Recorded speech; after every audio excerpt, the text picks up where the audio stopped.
सो हो सकता है कि लीग स्टेज में ही बांग्लादेश की कहानी समाप्त हो जाए। সম্প্রতি টি-20 সিরিজগুলোতে ভালো খেলছে বাংলাদেশ। টি-20 ফরম্যাটের এশিয়া কাপের আগে ভালোভাবেই ঝালিয়ে নিয়েছে লিটন দাসের দল। ঘরের মাঠে পাকিস্তান নেদারল্যান্ডসকে হারিয়ে সিরিজ জিতে নিয়েছে তারা। তার আগে আবার শ্রীলঙ্কার মাটি থেকে তাদের মাটিতেই শ্রীলঙ্কাকে হারিয়ে সিরিজ জিতে ফিরেছে টিম টাইগার্স। তাই বলাই যায় এশিয়া কাপের আগে দারুণ ছন্দে আছে বাংলাদেশ ক্রিকেট দল। টি-20তে সর্বশেষ টানা 3 সিরিজে 3টিতে জিতে নিয়েছে বাংলাদেশ। এরপরেই সংযুক্ত আরব আমিরাতে এশিয়া কাপ খেলতে যাচ্ছে লাল সবুজের প্রতিনিধিত্বরা। তারপরেও লিটনদের নিয়ে আশাবাদী হতে পারছেন না ভারতের সাবেক ক্রিকেটার ও ক্রিকেট বিশ্লেষক আকাশ চোপড়া। তার মতে গ্রুপ পর্বেই বাদ পড়বে বাংলাদেশ, শুরুতেই শেষ হয়ে যাবে টাইগারদের এশিয়া কাপের মিশন।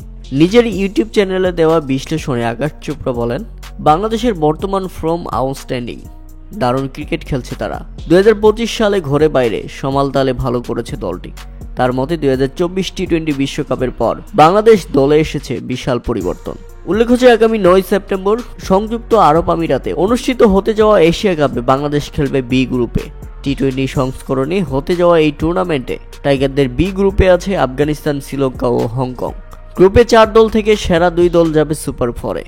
বাংলাদেশ নিয়ে মতামত দিতে গিয়ে তাই তো আকাশ চোপড়া বললেন, সত্যি বলতে বাংলাদেশের কাজটা কঠিন।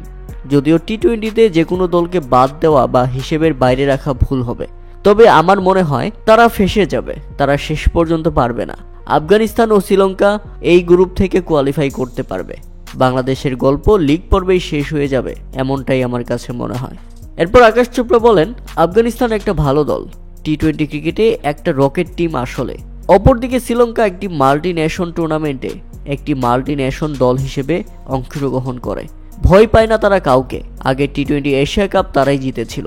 ওরা সত্যি ভালো একটা দল, ওদের সবকিছু বড় টুর্নামেন্টে ঠিকঠাক থাকে। তবে বাংলাদেশের পেস বোলিংয়ের ভূয়সী প্রশংসা করেছেন আকাশ চোপড়া। বিশেষ করে তাসকিন আহমেদের ভক্ত তিনি। মুস্তাফিজুর রহমানের বোলিং বৈচিত্র্যের প্রশংসা সবসময় করেন আকাশ চোপড়া। তিনি বলেন, বাংলাদেশের পেস বোলিং ইউনিট খুবই ভালো। তাসকিন, তানজিম নতুন বলে দারুণ বোলিং করতে পারে। মুস্তাফিজ তো সবসময় অভিজ্ঞ, নতুন কিংবা পুরনো 2 বলেই ভালো করতে পারে সে।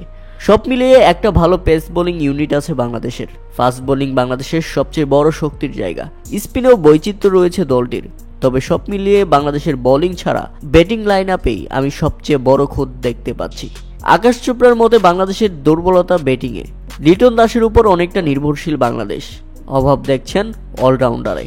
দুর্বলতার কথা বলতে গিয়ে আকাশ চোপড়া বলেন, দুর্বলতার কথা অবশ্য স্বীকার করতে হবে বাংলাদেশকে।